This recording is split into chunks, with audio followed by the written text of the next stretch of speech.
All right. Hello, everyone. Thanks so much for joining us today. We're going to get started in just a moment.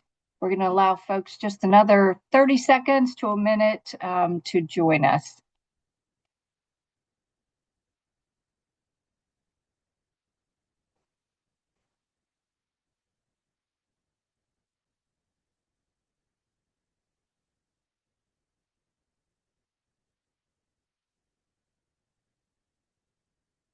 All right. Thank you so much for joining us today. We know that your schedules are busy, and we appreciate you spending your time with us. We are Laurel Ridge Workforce Solutions. We provide customized training solutions to businesses large and small, government entities, and more all across our 7-county region. Today is just one of our sessions where, on a monthly basis, we provide free professional learning development opportunities. If you'd like more robust sessions after this for your individual organization, please reach out to us and we'll be happy to set that up for you. You probably heard this session is being recorded. We will share the recording to all registered participants probably in a day or two after today. If you have a question, we'd love for you to put that in our chat feature. And at the end, we'll go through all of those questions and get to as many of them as we can. And if we can't get to all of them, we will email you the answers afterwards. And again, we are here to be your partner in business success. We'd love to connect with you even after today. And now it's my pleasure to introduce you to one of our amazing instructors, Rachel Robinson. She is just amazing. She trains for organizations large and small here locally and all across the nation. She trains in person, she trains virtually, and she is just a wealth of information. She's an amazing trainer. She started her career in the public sector. She holds a master's degree in government. Since 2019, Rachel has been sharing her skills, and we are blessed to have her as an instructor. Let's see. She, like I said, has worked with small businesses, financial institutions, healthcare organizations, manufacturing, distribution centers, and local, state, and federal agencies. She has a PACE certification. She's a certified DDI facilitator and a Microsoft Office specialist. Rachel, we are so grateful for you and your talent, and I'm going to turn it over to you now. And thanks again for doing this today. Thank you, Christine. And thank you, everyone, for being here. As Christine has already given you a big introduction, but again, just my name is Rachel Robinson, and I'll be leading us through our time together today. It is a short time, so I'm glad that you could squeeze it into your schedule, but I do recognize it's also during lunchtime, so I'm glad that folks could make it part of your time. And if you have to hop out, you'll always have that recording that you can rely on. So we are talking about Microsoft 365 and SharePoint, specifically, maybe some of the features that you maybe are aware of, maybe you haven't heard of, maybe this is a resource that you're already using, maybe not. But let's go deeper into our materials. So we're looking at leveraging the features that it has. So really unlocking the full potential. And this time that we're here together, of course, is not going to give you all of those skills in our 60 minutes that we have, but rather giving you an exposure to some of the features that you may be using or some features that are new and have been brought on board even in the last months as Microsoft continues to release new features. And with that exposure that you have from our time together today, you can then take that and make informed decisions about pursuing additional training. Is there something that you'd like to go deeper on? Is something that maybe your organization would benefit from, having a longer training session or more information specifically in a particular area? So again, we're going to look at Microsoft 365 and SharePoint. But before we do that, I want to encourage us to be able to get acquainted, even though we're in a virtual setting. So even though we are not face-to-face in a classroom, if you don't mind using the chat where Diana has already posted a message about the custom trainings that we do offer, but if you can just follow up in that chat thread and introduce yourself with your name, your organization, and even if you want to include your experience with Microsoft 365 or SharePoint, or maybe you're thinking, I use one of those products or part of those, you can go ahead and share that now in the chat so that we can get connected while we're here today in our short time together. So I'll just pause for a moment while people take a moment to enter that information. It's always wonderful to get connected, even though we are in a virtual setting, but we want to be engaged with this session. We also want to encourage you to find that chat window because that will be where we capture questions at the end of today. So looking for introductions. Good, hello, Polly. Good afternoon. Welcome to have you here. Hi, Nancy. Jeannie Ann and Lisa, thank you. Oh, a lot of Laurel Ridge, which is great. Great to see Laurel Ridge here. Sam, Nakia, Becky, welcome. So good to meet you virtually and connect with you. And I know more folks will probably hop in as we go forward in our hour here together. But if you do want to connect with anyone, that would be a great place to do networking through that chat window when you connect to others. Hi, Tammy. Oh, Torrey Plastic, very familiar with the area. Grew up over there. So welcome, Tammy. And if you want to connect with any of those peers there, remember that you can use the chat window for that. You can direct message someone if you'd like to connect with them further after the class or offline. But that will be the location that you've already found that you'll also put any questions. So definitely continue to use that chat window as an interactive feature to post questions throughout our time together. All right, so let's pivot now into Microsoft 365. So Microsoft 365, sometimes abbreviated as M365, is the corporate name or the corporate umbrella name for the entire ecosystem with Microsoft. So this would be everything that they have from inside the cloud to applications you can download on your machine and install them, or applications that you might use through your organization. But it is that digital backbone, it's the umbrella, it's that network. Now, you may have or may have not noticed in the past 3 to 5 years, Microsoft has given this tool several different names. It's gone through several different rebrands. So we had Microsoft Office, then we had Office 365, then we had Microsoft Online, and they've landed on Microsoft 365. At least what I've been told is that it's going to be the final name. So this should be the final name that you have to be familiar with.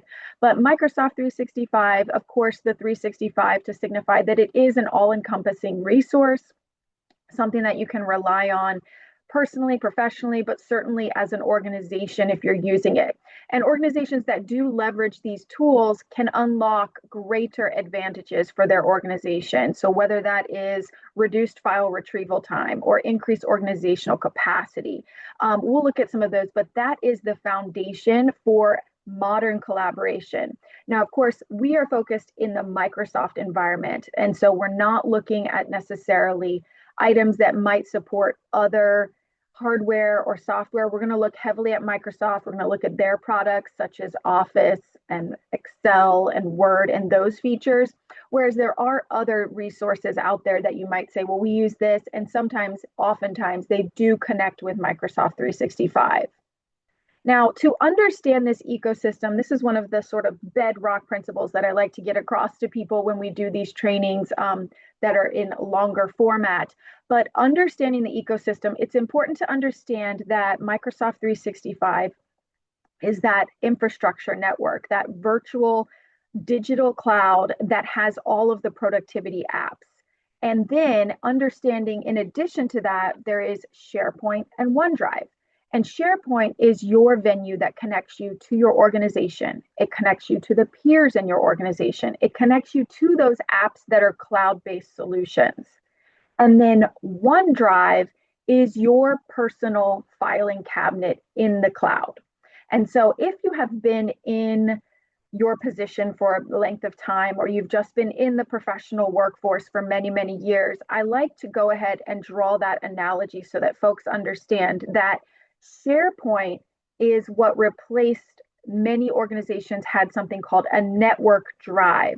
that everyone was connected to via a digital cable. So they had an actual physical LAN cable plugged into their machine, and they could log into a drive, and everyone could see this folder, and we could save our organization files there. That is now SharePoint, because the cloud is where your files are, rather than connecting maybe with an Ethernet cable. There might be a digital connection, or you might still be using Ethernet for internet speeds. So SharePoint replaced those network drives that organizations had, and OneDrive has replaced your personal drive or your personal folder on the network drive. So in many years past, every organization would have network folders that people could access. They store things that everyone needs access to. And then there would be a special location where you could save your files. It's exclusive to you. That is now called OneDrive. So making those distinctions oftentimes helps folks understand really and unlock the utility of Microsoft 365 by making that distinction right away. Now, something that's also equally too important here is to note what SharePoint is not, because there's sometimes misconceptions with users about what SharePoint is. And so I like to make it clear that we understand SharePoint is not just a file share location. It's not just a file drive. It's so much more than that. It did replace organizations' network drives, but that's not its only purpose now. SharePoint is also not the cloud, so to speak. It's not just the cloud structure. It's not just a cloud resource. It is much, much more than that. We'll get into it in a moment. SharePoint is also not your personal storage. We've already made that distinction. OneDrive is your personal storage. SharePoint is not your personal filing cabinet. And also, SharePoint is not the internet. So it's not the whole World Wide Web that you're accessing. Rather, SharePoint is your intranet, your organization's internal internet, which is called intranet. And so we'll get further into that, but I'd like to go ahead and make those distinctions about what SharePoint is not. So now let's go into what it is. So what is SharePoint? SharePoint is the backbone and central nervous system for all of your organizational content. Excuse me. Now, organizations may use SharePoint in different manners. So I'm going to talk from very general terms here, but SharePoint is that infrastructure pattern that serves as the backbone. It offers centralized storage for the organization, so you can have a multitude of folders there. And if your organization is such that you have different departments within it, maybe you have an HR department, maybe a finance, maybe a customer service department, you can create separate file storage locations for each of those departments, and you can silo them so that only the HR people can see the HR folder and so forth. Now, SharePoint is also deeply integrated into all of the Microsoft 365 environment. So it connects and plugs into Microsoft Teams, Word, Excel, Outlook, PowerPoint, all of the Microsoft Office platforms.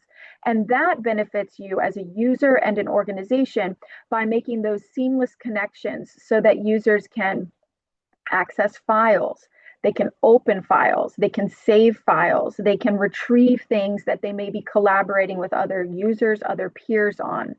And then SharePoint also serves as modern intranets, such as we said, organizational internal websites. So these are called team sites. These offer communication portals, and they offer you a repository location to store all of your employee data. Now, what would be a where and when that is useful? Well, larger organizations or even smaller and mid-sized organizations take advantage of SharePoint sites in order to house all of the data that you would need to be available for your employees.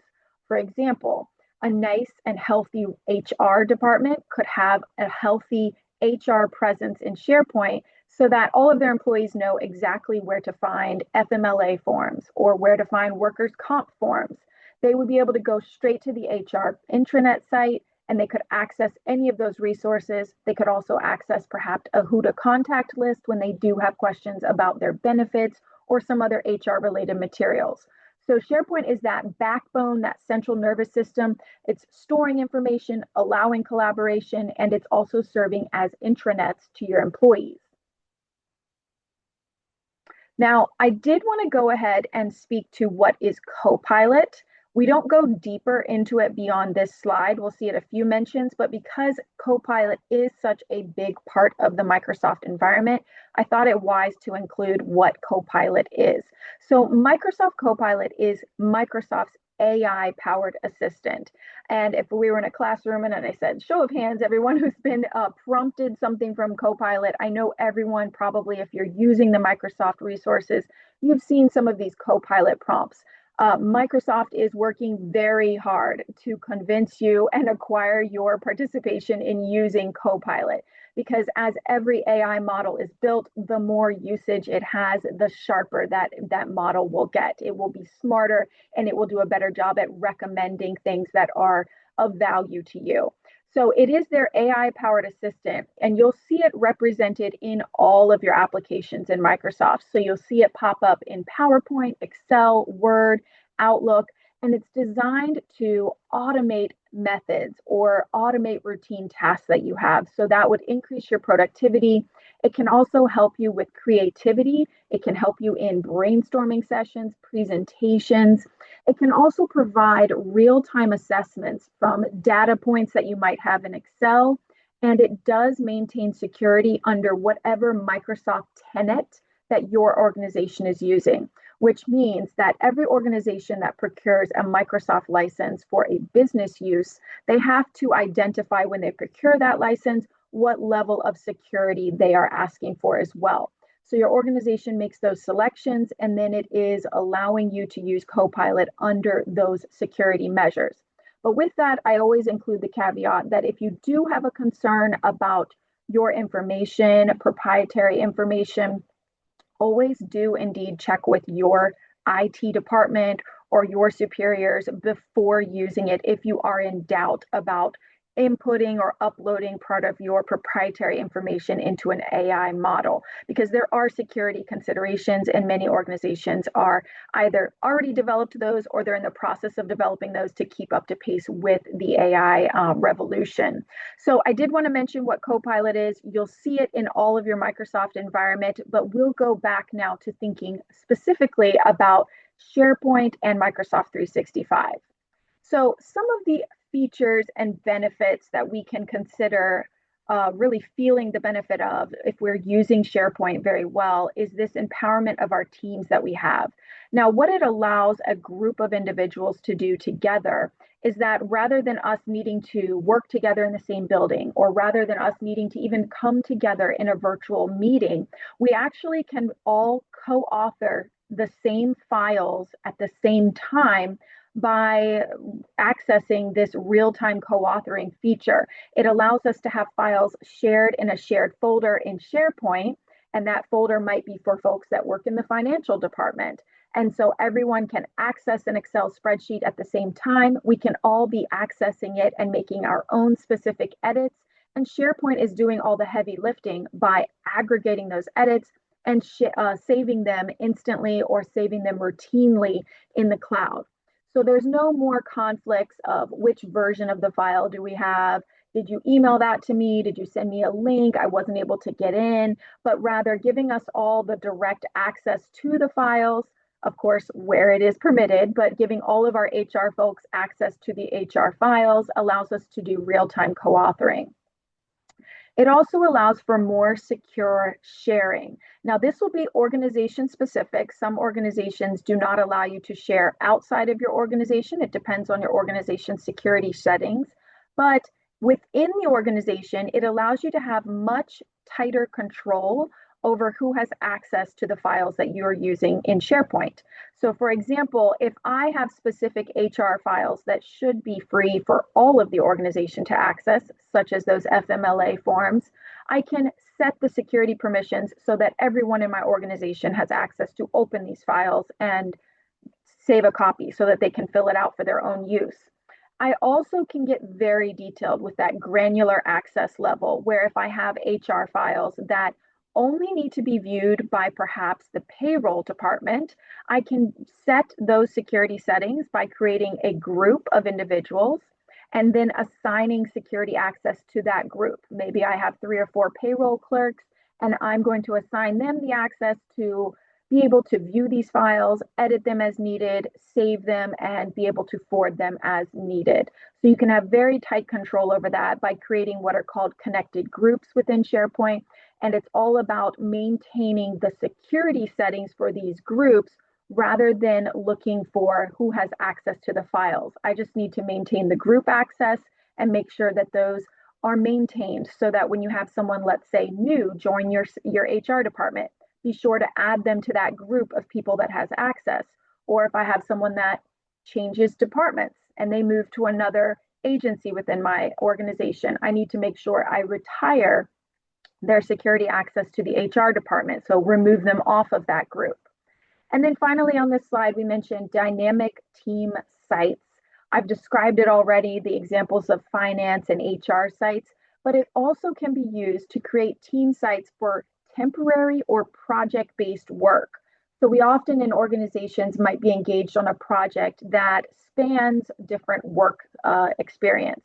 So I could have someone from HR, someone from customer service, someone from finance, and they're all coming together on one project. Well, I'm going to need to create a medium for them to communicate securely and confidentially. And so I can create a SharePoint site for that team and it will be available to them. They can save files there. They can chat with a chat thread. If I plug it into Teams, they can use that chat feature. I can save all my organizational work there that is related to that project. I can have calendars, tasks, conversations. And then when that project concludes, I can archive the site and keep it according to whatever my document retention policy is within my organization. So it can be that virtual collaboration site for you as well.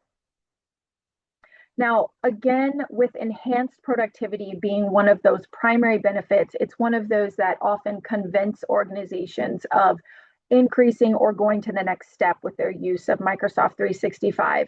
And that is because it's reducing that daily friction that we have by embedding the tools and access points directly into the applications that you're already using.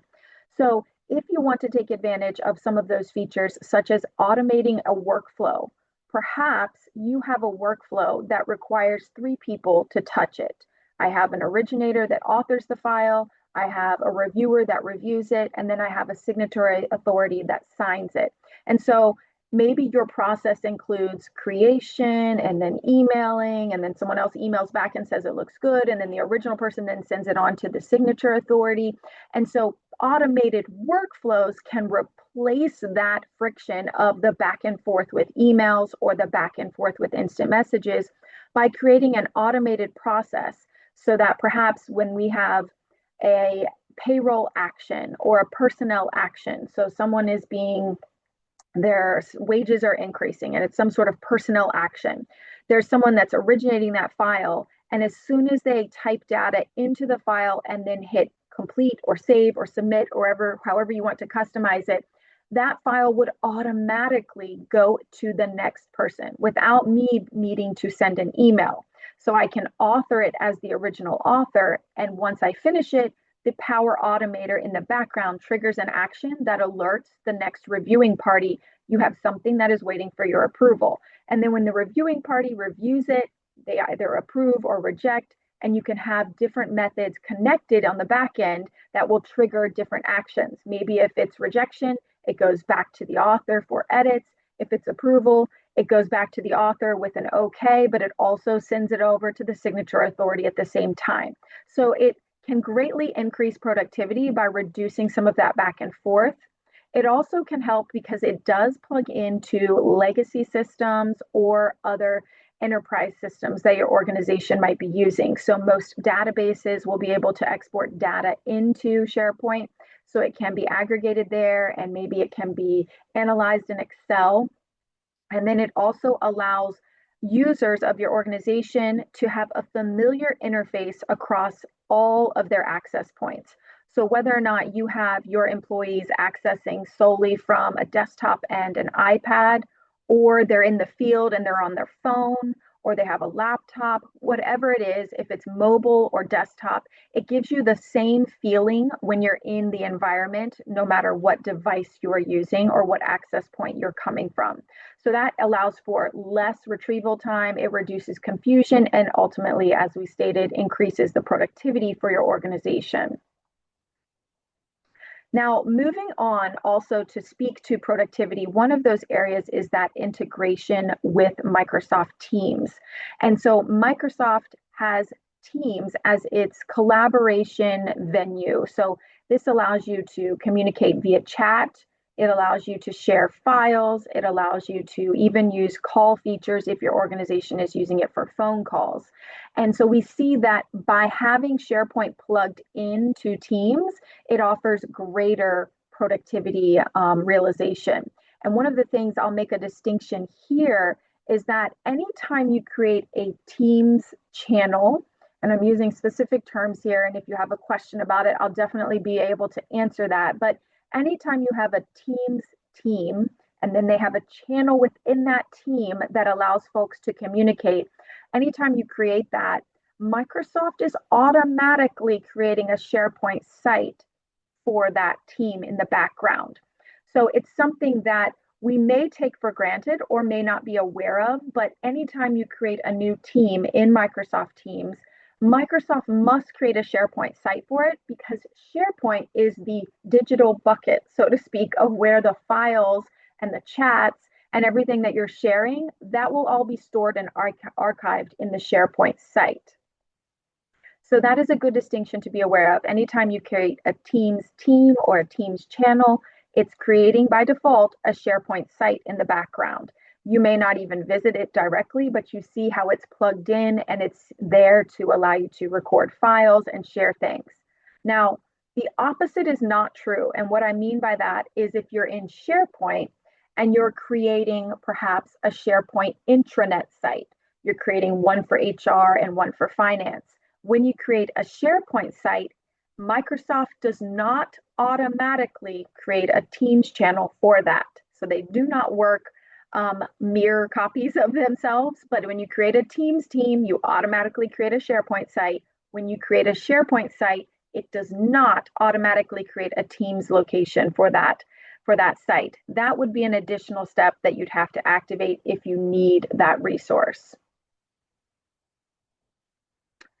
Now, with the SharePoint benefits, we've talked about productivity and integration for communications and collaborations, but also compliance and governance. So looking at using SharePoint to help your organization maintain whatever compliance that is. It could be something organizational, or it could be something that's local, state, or federal laws that affect your document retention policies. Now, the beauty of this is that there's not a lot of coding or any coding experience required in order to create custom workflows. So the Power Automator that I mentioned earlier, where we could automate a personnel action process, you can also use it to archive files. You could say when this file reaches X number of years old, automatically archive it, or X number of months old. You can design an automation process workflow that will automatically make those files securely archived, and then you keep them according to whatever your retention policy is. It also allows you to access prior versions of files. So if there is a need to respond to a FOIA request, a Freedom of Information request, you can access those files. You can very neatly pull together the files that you might be responding with. And it allows you to reduce that corporate risk by controlling the full life cycle of documents. So again, you can control from creation to the retirement or the sunset of that file, so that perhaps you have a file form that is available every calendar year or every fiscal year. You can set that form to automatically expire and no longer collect data after it finishes out the calendar year or finishes out your fiscal year. So you can be very precise with your settings. And what the name of the game, so to speak, becomes in SharePoint is that you have to do the back-end maintenance to use it very well.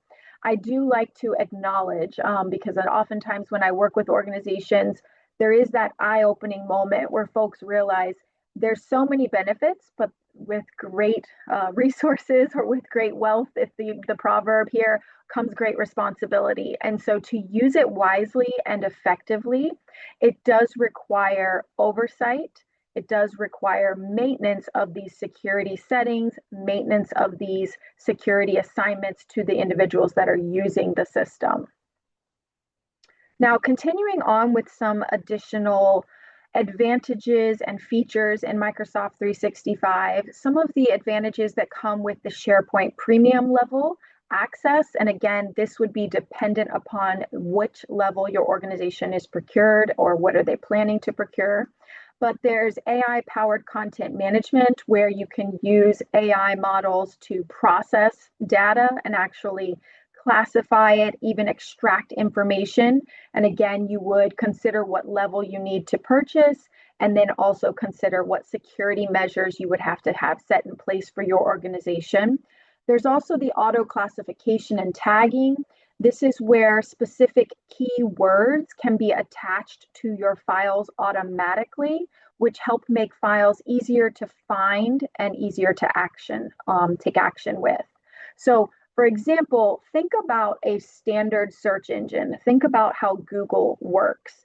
And with Google, and when you're searching for something, the words you enter are significant. So if I'm searching for how to install drywall, I'm going to make sure I've got those words of drywall and installation included in my search.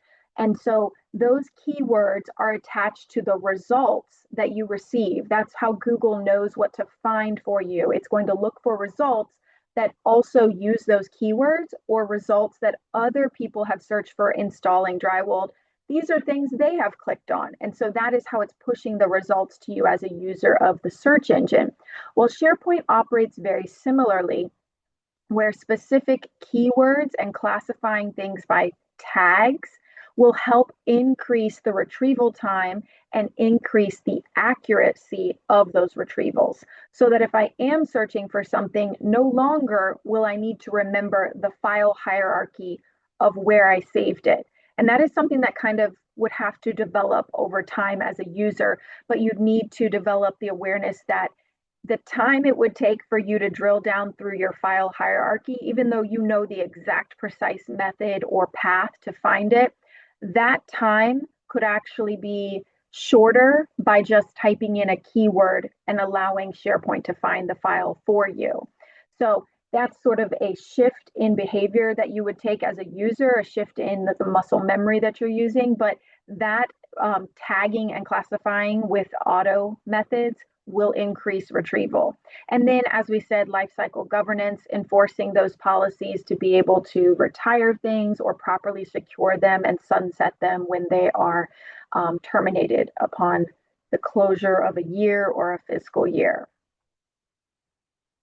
Now, additional features related to AI, we mentioned Copilot already, and so I've gone over that, but just looking at how our culture will be evolving if you're even just thinking in the short term. So let's think 12 months, 24 months, maybe 5 years, that window.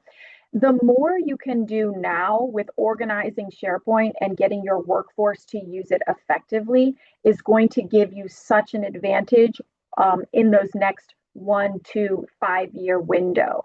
And so looking at how Copilot, you can see it and you probably can feel it, how Microsoft is pushing that on you. It's pushing us into using Copilot more effectively, because that will be probably how we interact with Microsoft going forward in the short to long term future that we're looking ahead.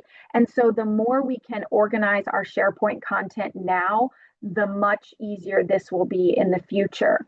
So making sure you have SharePoint libraries organized neatly so that when folks use AI to search for something, they can find it quickly.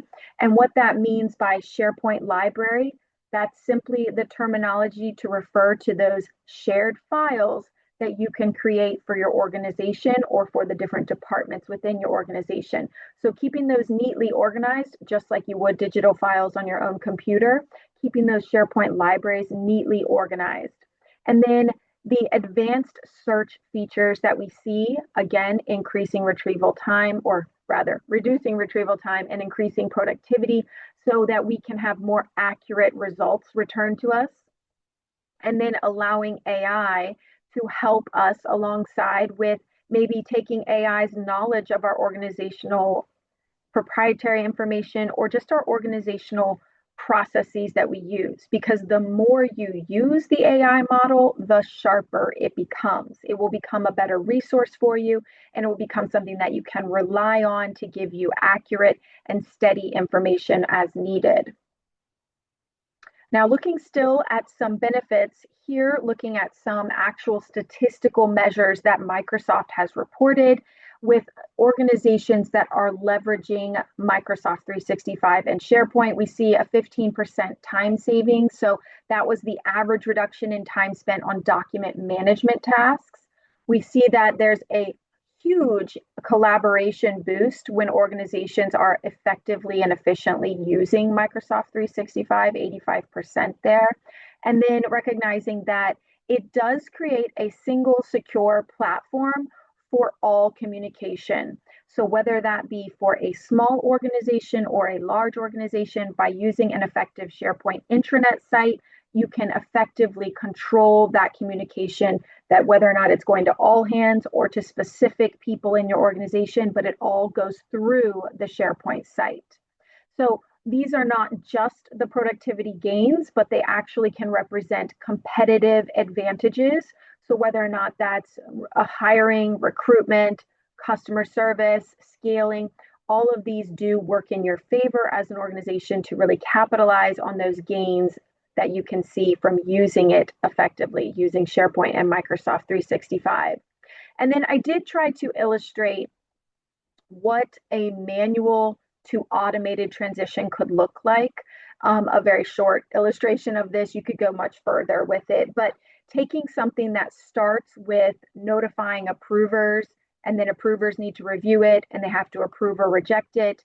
So I gave this sort of verbally earlier in our time together, but looking at how Power Automate, which is one of the embedded process available inside SharePoint, that they can eliminate the need for manual handoffs or eliminate the need for me to email someone to let them know I submitted a personnel action report. Do you mind approving it? I no longer would need to send those secondary communications. It would trigger different actions when different parts of the workflow are reached.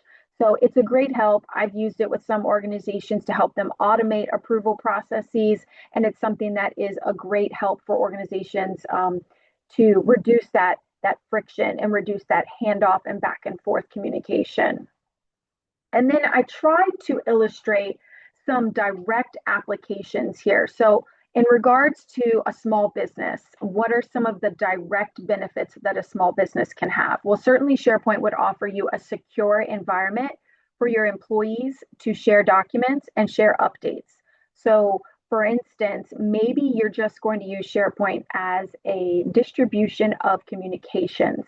It could be the location where you store forms. It could be the location where you store information that all of your employees need to see.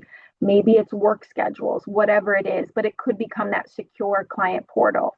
It also could represent, if you're in sales, it connects sales data to collaboration tools. We can use that with Microsoft 365 has built-in CRM integration. So if that is your industry in sales, you can connect that data to the other collaboration tools. So maybe my employees can look at data while they're chatting in Teams, and that would help support them getting decisions made or creativity that might generate from those conversations. And of course, Teams becomes a secure instant messaging resource that a small business can feel the benefits from as well. It also allows for virtual meetings so that if you have folks that are working remotely, you're always going to have that secure method of connecting for virtual meetings. And then I had the example of some sort of family-owned retail business.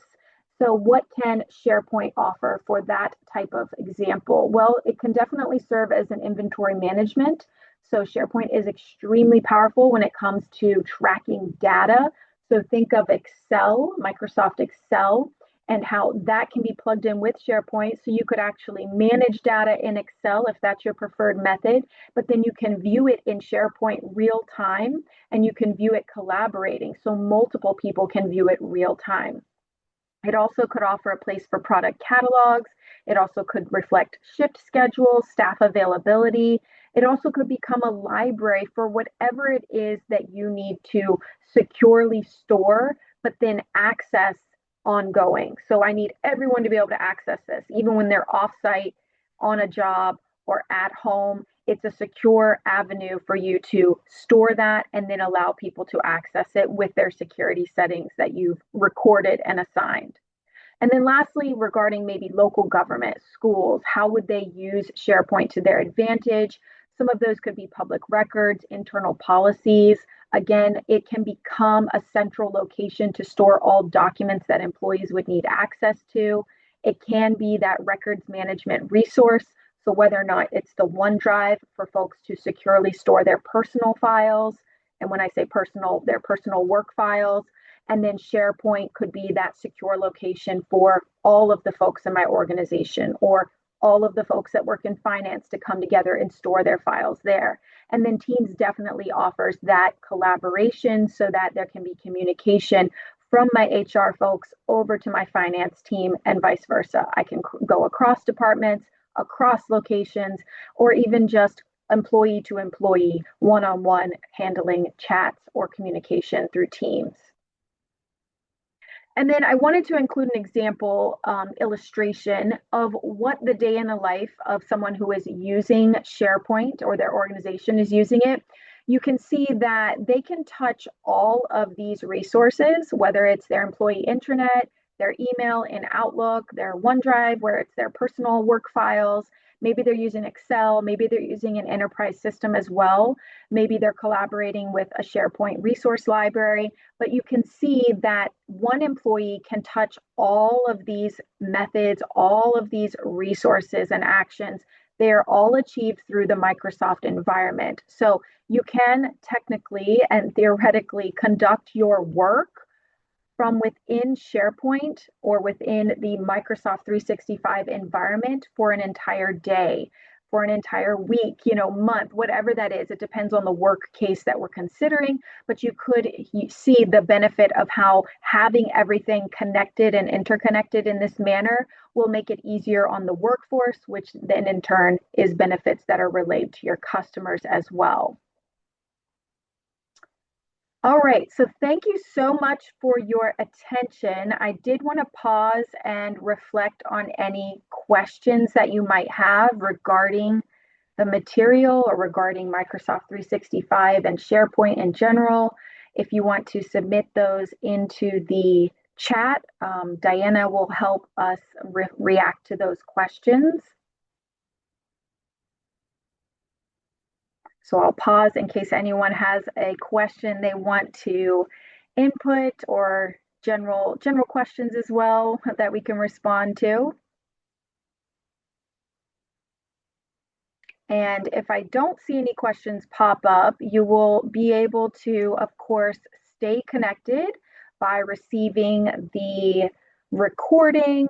There is so many learning opportunities with our organization. There's learning opportunities that are virtual online, but there's always an encouragement. I like to leave folks that come to trainings with an encouragement to take away something from your time spent, if it's something that you'd like to learn more about, or if it's an action you want to implement, but always identify one feature that you can take away as a highlight and use that as your lesson learned or something that you've gained from your time together.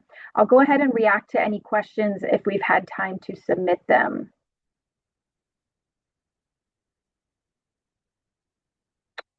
And I did see a question from Christine about using Copilot to analyze Salesforce data.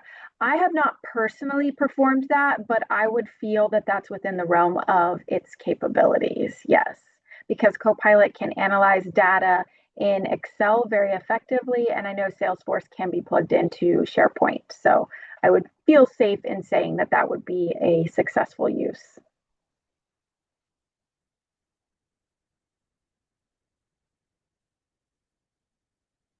You're welcome. Is there any other questions I can react to or comments? Anything at all?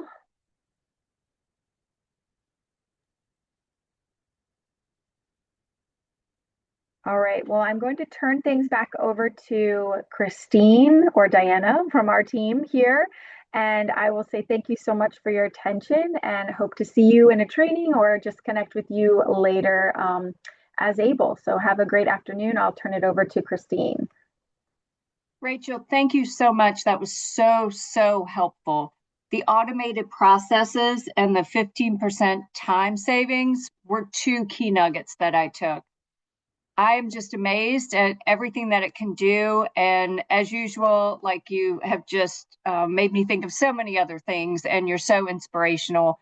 Folks, if this has put a desire in you to bring this to your organization, because as you can see, there is a lot of customization that can be done with SharePoint. And to get that competitive advantage, it really would be great for you to have Rachel come to your organization and let us do a customized training specifically for you. If you're interested in that, we promise we're not going to hound you. We want to be your partner in success. You have our information. We will also send out the recording afterwards. And we are always here at Laurel Ridge Workforce Solutions. We'll hang around, and if you have a question, we'll hang out. You can feel free to ask us. If not, have a wonderful, safe afternoon, and thanks again for joining us.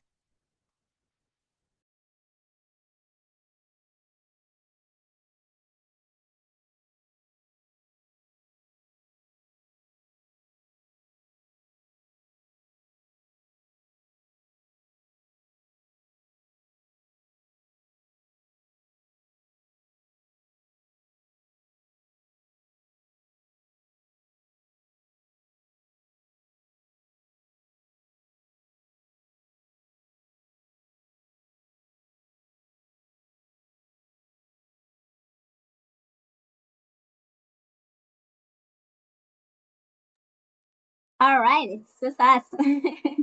Yes. Fantastic job, Rachel. Oh, good. I'm glad. Yes. Seriously, yeah, I liked it very much too. Yes. And that was, I mean, just AI is so, I just made this right before today. I mean, I just went in and said, give me the benefits because I had the one from last year that I used with Frederick County, but it was a little bit specific to them. And so I didn't want to use like their work examples exclusively. So I just went in and, and then you What just talk about it. Yeah. what do you use, Copilot? I used Gamma is my Yeah. favorite.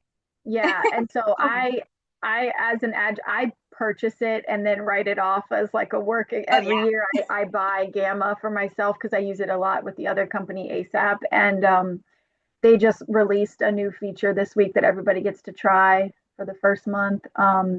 Yeah, so I just told it, I said, write me a presentation. And then I added the direct applications. I did that myself just because I wanted to think about the audience that we had, if they're small businesses or if they're retail or government. Yeah. But yeah. Absolutely. I love it. Yeah, I've tried Gamma before, but the free version just to get a gist of it, and it's Mhm. impressive. Yeah, I can imagine what the Very premium version powerful. offers. Yeah. Very powerful. Awesome. All right. Fantastic. Well, Rachel, thank you again. Great job, as always. Just so impressive. Thank you so much. Oh, thank you guys. Thank you as well, Rachel, and please let us know if you need anything before the next PACE cohort. Okay, thank you. Thanks. Awesome. Have a All Have a right. great great day, day. ladies. Bye. Bye.